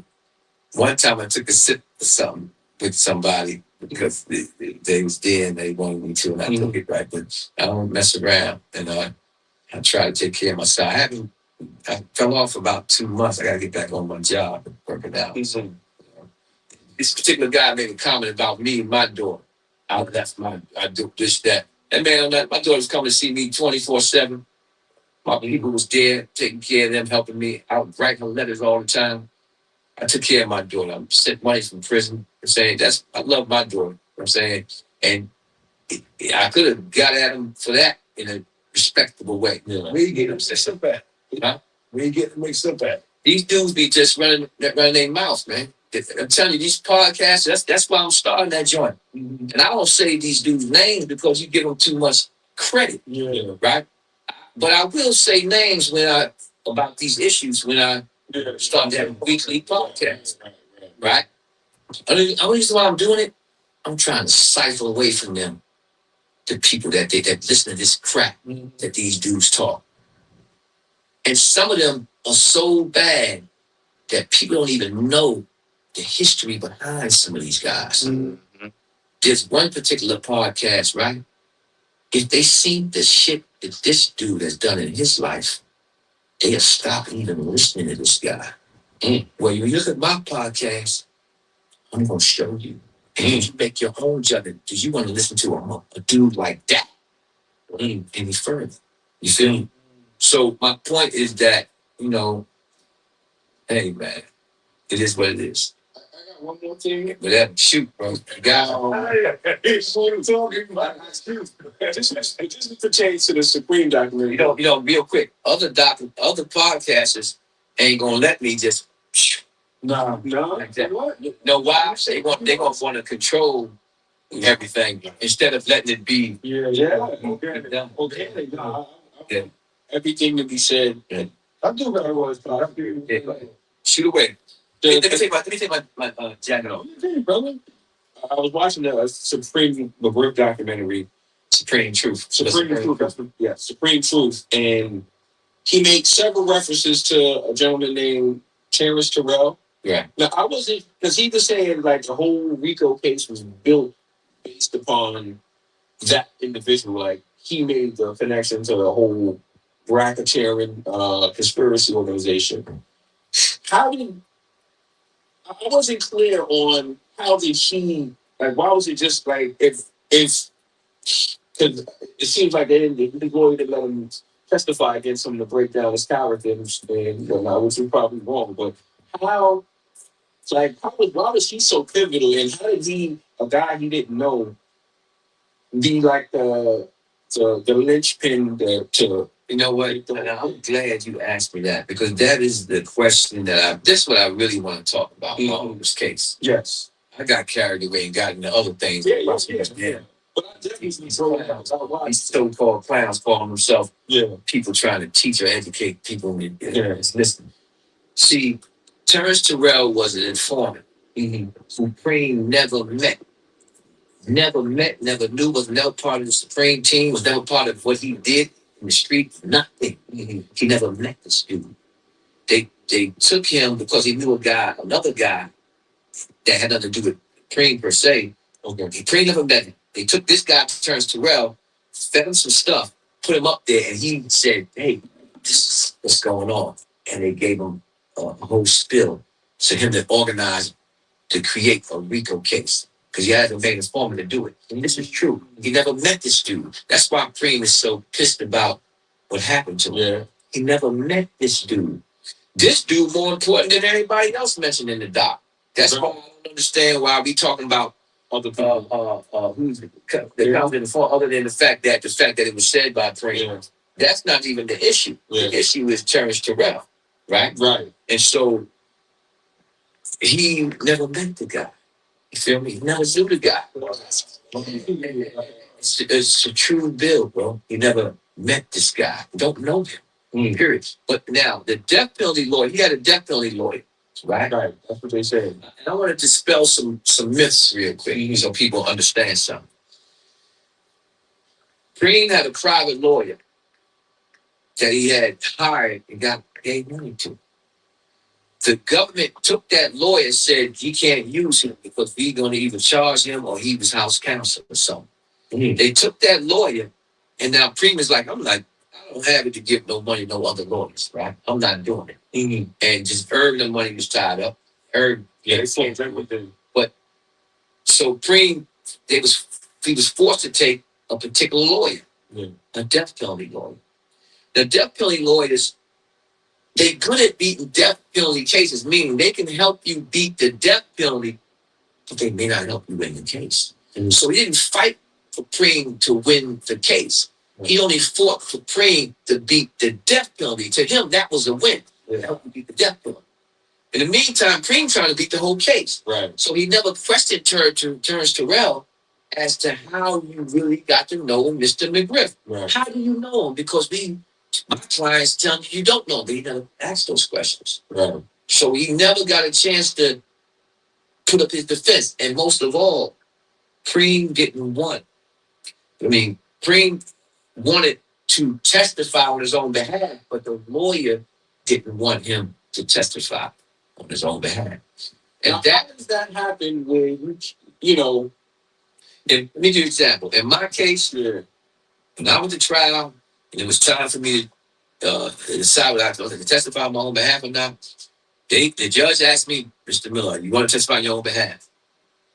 Yes. And the lawyer answered, but he asked me personally. And I said, no, I'm going to testify on my own behalf.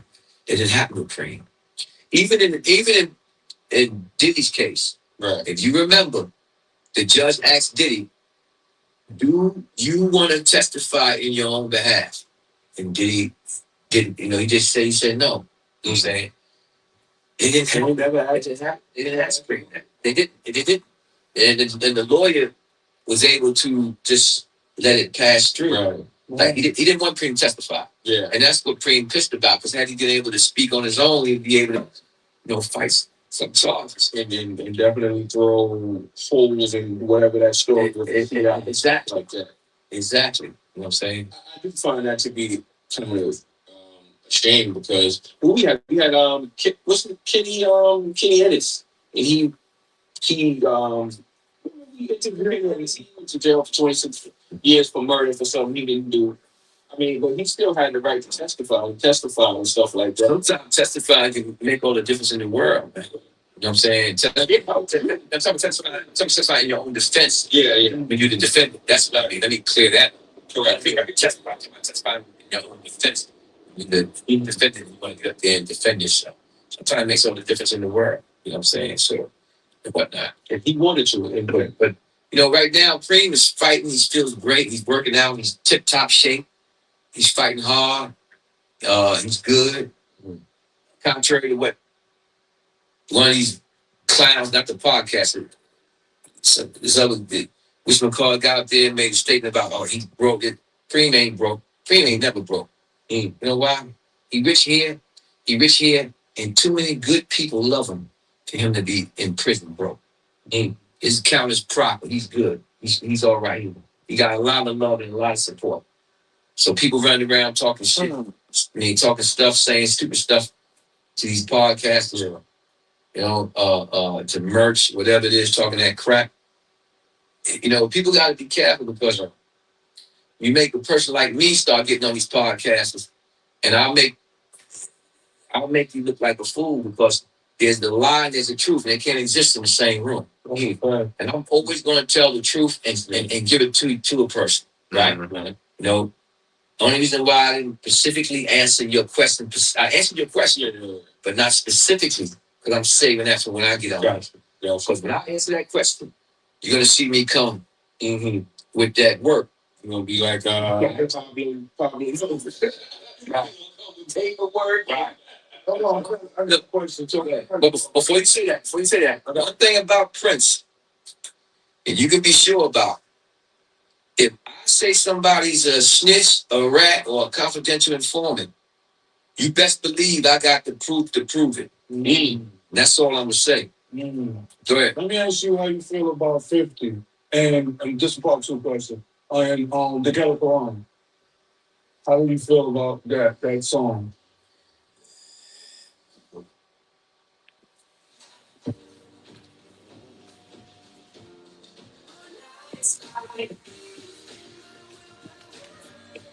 Shit, real. That's why you feel about to get us a run on it. That song. Prince was Supreme was a businessman. Prince was a killer.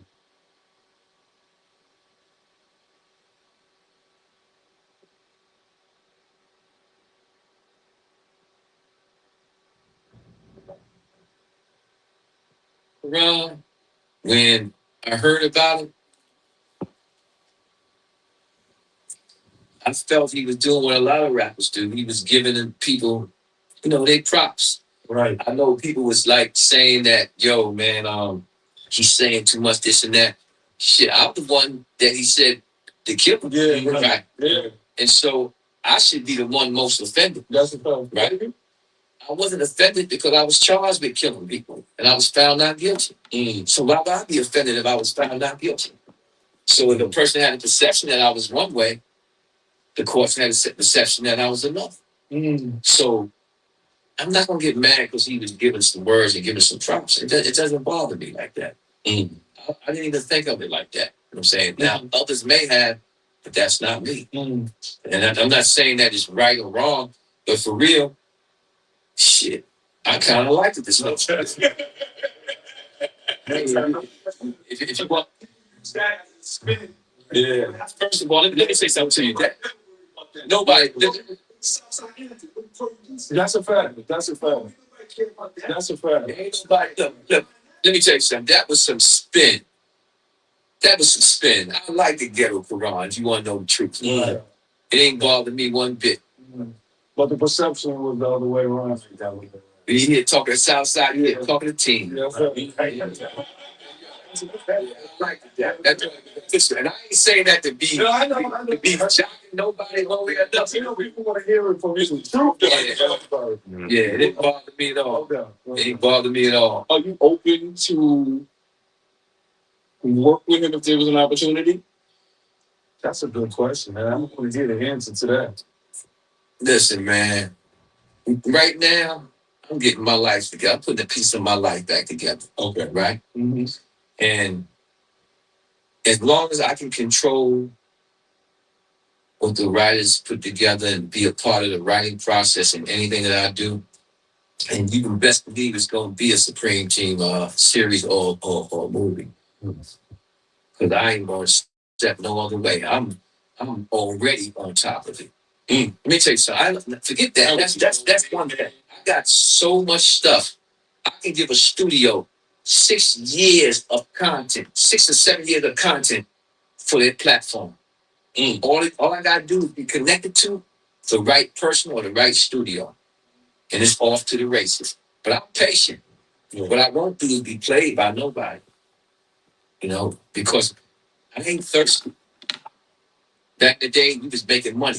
Money was our God. We in the streets, we hustling. We doing what we gotta do to get paper. I'm living a natural, regular life now. No jury. I ain't even got a car. I can drive around, go where I want. I got a car out there now. To drive around, it ain't mine. Feel me? Yeah. Everywhere I go, I got a car, but it ain't mine. I'm not thirsty for no money. I'm not thirsty to do anything illegal. I'm patient. In the meantime, I'm plotting my course properly to do things that are legal to get to the next step. And any solid individual that's prepared to advance that cause, I'm all for it.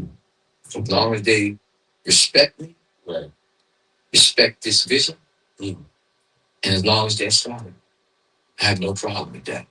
I hope I answered your question. You did? Fully. Yeah. My last question. Like I said, I got a good brother and comrade that's with me, man. So, That's shit. I ain't never heard of shit like that. You too. That's crazy. I don't want to get a relationship with him, but I remember there was a, I felt like you had to have a conversation with him, and because he was saying stuff on the internet about certain things, and his father had to make a statement. And yeah, ever since then, though, he been P2 he been good. He been I call him P2. I call him Cal. He my family. Right. Yeah. That my family. My cousin has been chill. He do his thing off and on. I try to tell him to chill. I'm not with beefing with people. First of all, I don't beef over no damn camera. yeah, I don't do that. When I speak, anything I say is substantive. I don't go threats. right, I don't try to be nothing more than what I am. right. Right. And he's good, man. He's good. He probably gonna have it. He was selling coke, some Supreme Yeah. Well, he's gonna be all right. He loves that fashion stuff, so that's what he probably gonna be doing. You know what I'm saying? But he got his lane. He's all right, man. I just tell him once in a while, let me know what you're doing, man. You know what I'm saying? So I can give you some guidance, man. But we don't beef with people, and we don't make people your enemies, man. Right. You got enough problem being black in America. You don't need no enemies from your own kind of. That's a problem. So you gotta watch how you speak. Like me, I gotta tell you, I don't have no. I understand a lot of the people some of the podcasts and some of the other jokers, and I even understand this, I understand the rest, the confidential. I keep talking about this for a reason, because that's what everybody seems to be on. I understand the rest, the confidential informants, the snitches. I understand y'all. And y'all want your cake and you want to eat it too. You ain't trying to go to prison, but you want to look like you was a bad motherfucking partner. People you with bad, the people you was with. You want to have that reputation of being respected from the street and from entertainment. You got to put in the work from both. No, forget putting in the work. For me, my mouth is always to worry about myself. Yeah. But when you start coming out there and opening your mouth and saying false stuff about a man who can't speak for himself, now you're going to make me get in front of the camera. And if I get in front of the camera, I'm not my uncle. I'm going to make sure that the public understand the difference and the meaning of what those things are. And I'm going to provide proof to show them. So be careful the next camera you get in front of when you mention Kenneth Supreme McGriff. And that's all I'm saying. And with that, it will be spoke and said forever laid to rest. Bug, you got anything? Prince, look at me, baby. Yo, I really, really appreciate you. You a solid dude, bro. I was trying to think of a word to really like describe you, bro. You're solid, bro. And that's so inspiring to me, bro. You know what I'm saying? Being that solid like that. Come and tell your story, being informative like how you was. You know what I'm saying? You got this aura that's just like you demand respect without saying you want respect. You know what I'm saying? Yeah. You very inspiring. Real shit. You came on and you doing everything positive. You're a stand-up dude, bro, and I appreciate you. I gotta say, I can't think of a word more than appreciative that I am for you for coming here and telling your story and explaining the small platforms to the big platforms. You know what I'm saying? You broke that down and you just inspiring, bro. And I'm just happy that you did this interview with us, bro. And I want to thank Becky Bourne. You know you're my guy, bro. Look at me too, bro. You my guy. You know you're my guy, bro. You know what I'm saying? I appreciate you for even making this happen, bro. You know what I'm saying? For real. G, you got anything? Yo, Bug always said, "Oh man, you know I'm glad he stood on his word, man. Like he said he would. He popped up to the shop, man. We appreciate him over here. You already know." And yeah, man. Hey, look, I'm going to tell y'all, man. Bug out, G, my man, youngster. I appreciate y'all. And I appreciate y'all giving me free reign to speak. I hope I didn't speak too much. No. And look, as I said, a lot of people look at people in a certain way. They see your hand like this. They think you want a handout when all you asking for is a hand up. There's a big difference between a handout and a hand up. Most people with their hand up are saying, man, give me a shot. Yeah. And I'm gonna pay you back and forth. Right.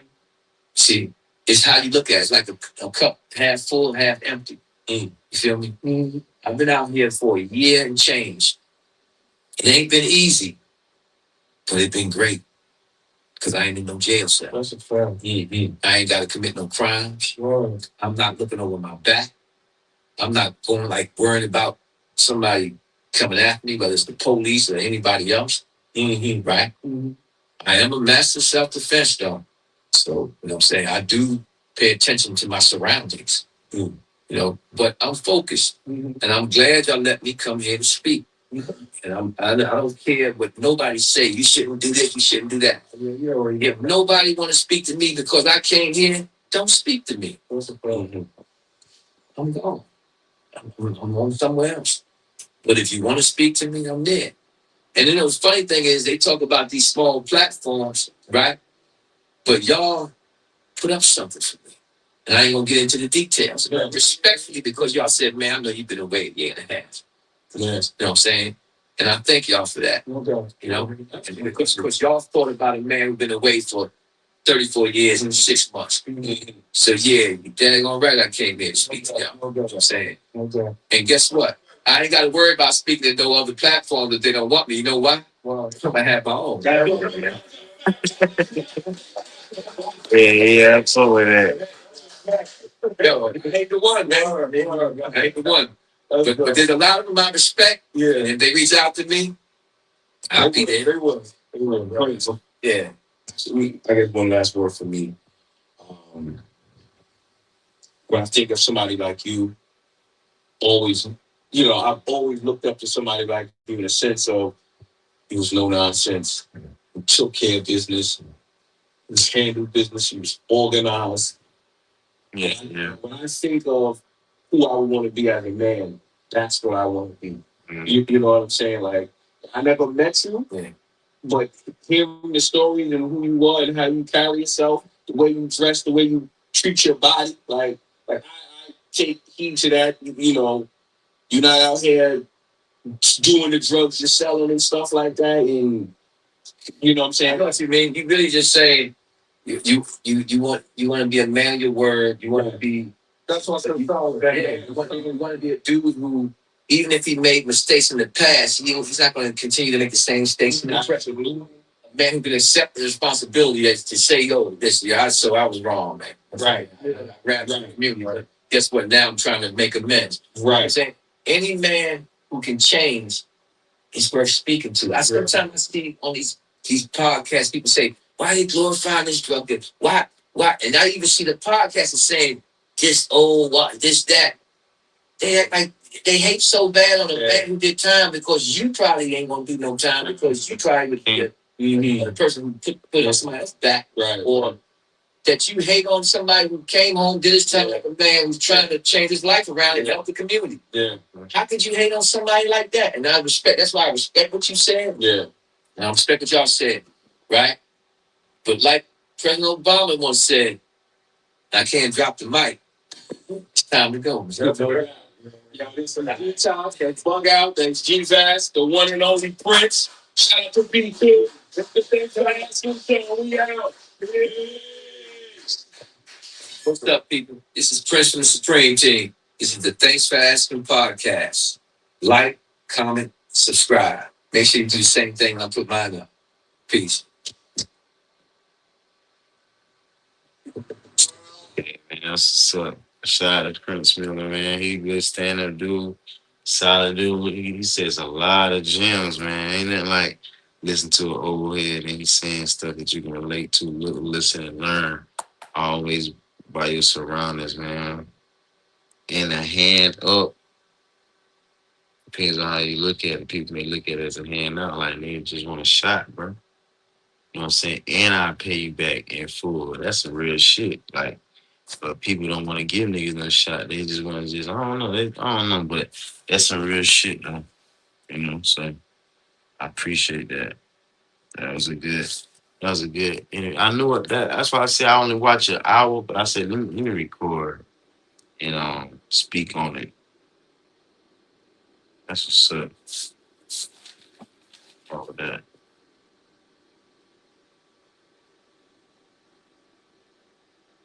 All my choices.